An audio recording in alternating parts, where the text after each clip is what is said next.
my street name is Mo, but you want to,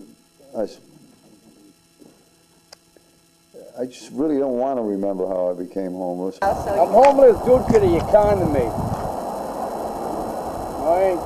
Was my job. A contractor was contracted by the city of Providence, tore my house down. I was behind on my taxes. They developed a policy where they were going to contribute huge amounts of money to the rehabilitation of inner city properties, go around and confiscate property with the help of the city. Would have a list of properties that people are in the hole for taxes, would think that they could grab these properties for nothing, and then with the government money that was coming from Washington, basically assign themselves control of the property and build themselves a little empire. Now, that's how it started. I get paid to look for work. Every Monday I go to my shop where I used to work, pick up I call it my time card. You gotta sign your name on it, 3 different jobs and stuff. I do that. Pawtucket, Central Falls, Newport, Woonsocket. Yeah, you should check that out. I'm all over the place looking for work and there's no work. And started picking out violation after violation, which wasn't that fundamental. You know, these things could have been handled over a period of time. It led to me going to housing court, trying to get a lawyer, and starting to fork over every couple of, you know, once a month, a few $100s to a lawyer. And then they started sending me notices to tear the place down, and I tried to find some way to, you know, to keep it going until I got the money to maybe do something. But it ended up with them coming one day and basically bulldozing me and just forcing me onto the street. They go to shelter. They say they live there. Like it's their house. Like they're going home to their mother's house. They're drunk. They go to act obnoxiously and stuff like that. The staff just sucks it in. Like they'll take them to the corner and talk to them last night, but they'll be screaming in the staff's face. It's not nice, man. Need security. Need security. I lost 2 phones in that shelter.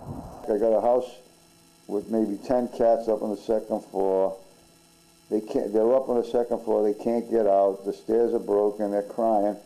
So I went up and got them out, and I put them, you know, like an empty factory parking lot not too far from there, so I put them over there. In fact, I stayed in that lot for 2 days. I just slept there, you know, on a blanket and tried to stay with them. But I went to a protest down in front of the State House, so I had to leave these animals behind for a few hours a day. And I went down, and that's when 9/11 started. That big, I was down on the State House lawn that morning when 9/11 started. So here I got a situation here where I'm sleeping in a tent on the State House lawn with a few activists, and I got maybe 10 cats in a field that I had to go back and visit. I stayed in an office building, like, well, I would answer the phone and stay there at night. And so I sort of fell into a pattern of staying in the temporary shelters from time to time. And past few years I was staying for 6 months on a bench down by the river, sleeping down there, staying in the library, able to take a shower in one of these church buildings that... The crossroads, it's just as bad. Tell ya. Bring the tear to my eye just to think about that crossroads place. It should be burnt down. I've had a few times when people just didn't want to even come near you on the street. They would walk around you, but I don't look that scary most of the time, so I have a feeling that people probably just figured I was just a guy that was down and out. And I didn't drink when I was out in the cold, and you know, I didn't do drugs. I didn't do anything like that. Just I sort of used my head, and I mean, I had a little money coming in, not a whole lot. I didn't have enough to really get a decent place. But, you know, in a number of years, I just didn't want to go into housing. In other words, I couldn't forget what happened, and I just didn't want to start all over again.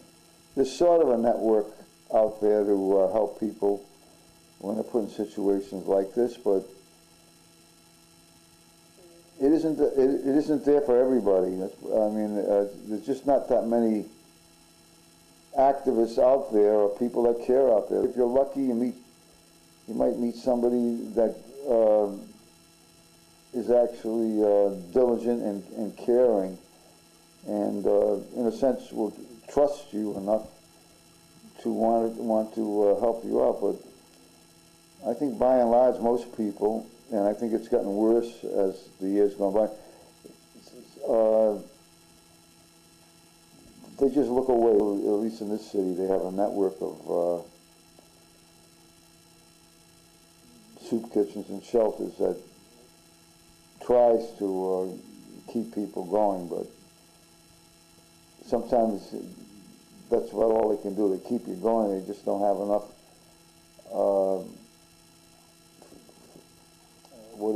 facilities to get you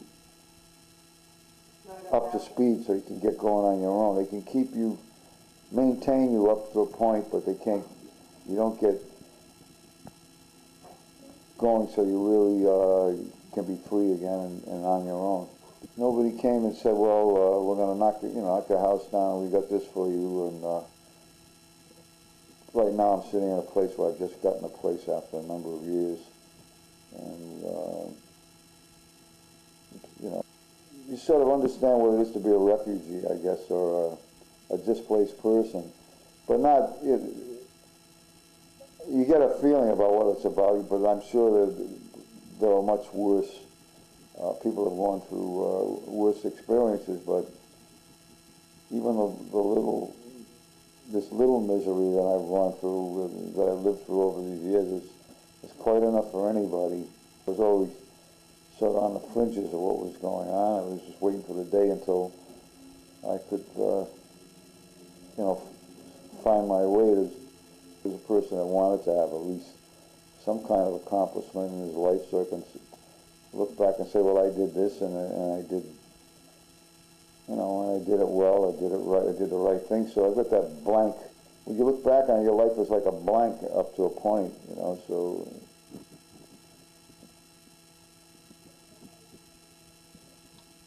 I don't know what you can say about it. I just live in the present.